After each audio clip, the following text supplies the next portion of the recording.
The U.S. Surgeon General is calling on lawmakers to put warning labels on social media platforms, similar to what you'd find on cigarette boxes. Dr. Vivek Murthy says social media is associated with significant mental health harm for young children. Continuing this conversation for us this morning about social media addiction is KPRC2 digital producer Ahmed Humble. Ahmed, good morning, sir. Thank you, Zach. Good morning to you. Dr. Trevor Buffoni, thank you so much for speaking with us today. So yeah, as Zach mentioned, this warning label, similar to tobacco products, is meant as a way to protect young children, bring awareness. I want to get your thoughts on it. Is it reactive, or how has social media consumption addiction become so bad that we're calling on lawmakers to step in? Well, I'm so happy that we're talking about this because social media has been a thorough part of our lives in many, many ways since I was on MySpace, right, in high school.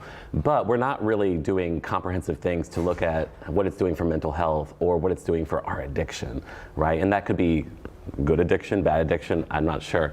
But I think what is missing from this conversation is that so often lawmakers don't seem to be in conversation with people who are actually reaping the benefits of social media. So content creators, businesses, large businesses, small businesses, so on and so forth.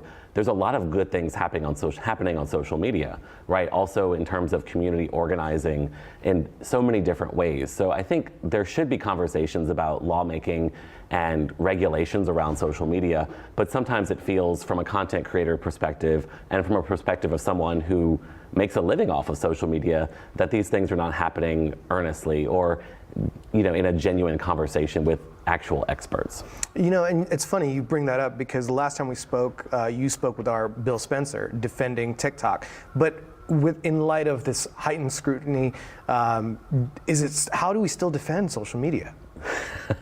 Well, I go back to the positive things. So if we look at small businesses, there are tons of small businesses in Houston alone that have really exploded in popularity and income because of social media. Things like going viral. Take a look at Keith Lee, right? The food TikToker. Everyone loves Keith Lee. When he came to Houston, he went to he went to the Breakfast Club. We all love the Breakfast Club.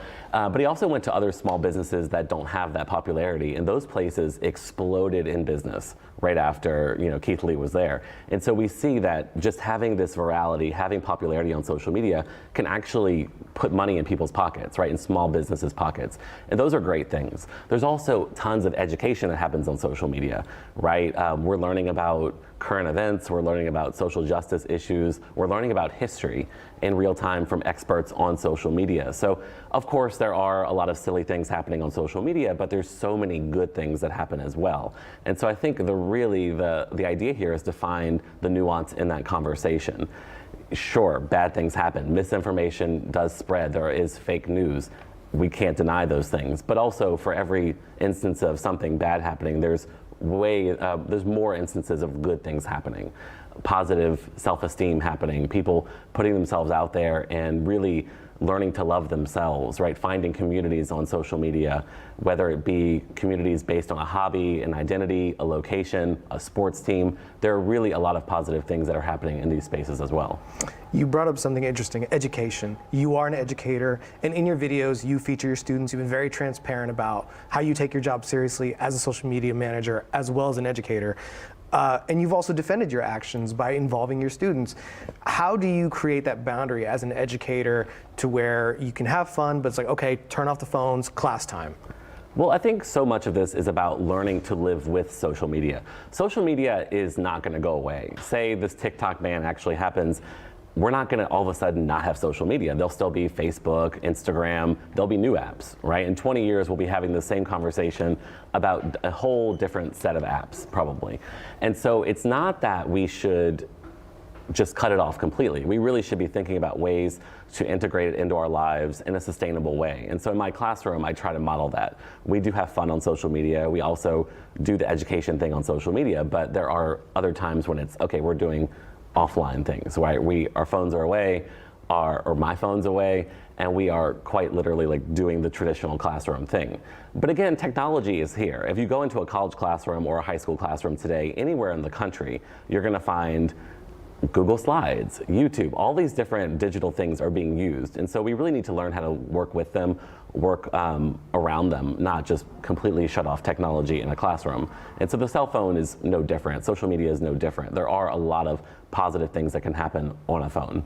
Well, and we work with our phones constantly. We're also not parents, but addiction is real. I'm guilty of going through the rabbit hole of wasting time on Instagram, scrolling mindlessly. But, when we aren't honoring these set limits for ourselves, how do we reconcile that whenever we're trying to explain this to young folks or even our own future children?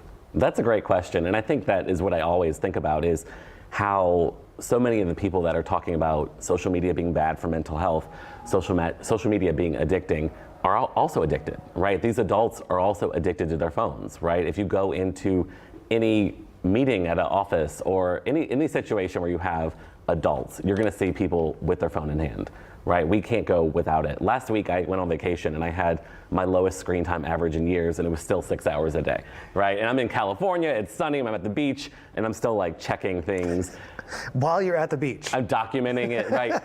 But that's just the reality. And I don't think I'm addicted to my phone in the way that some people are, but it's the reality of a lot of adults here. And so I think, again, I go back to, I don't want to say limiting, but we're not cutting this thing out. We need to be teaching people how to live with it, right? And I think really leaning into those positive things that can happen on social media. And I think for kids, definitely having sort of like green light, yellow light, red light hours, like yes, maybe, no, sort of times, limiting screens can really go a long way. I mean, you look at when we grew up, there were no screens. We had a TV, maybe a computer. I know I'm a little older than you, but computer for us, we had to dial it up. It took forever to get on.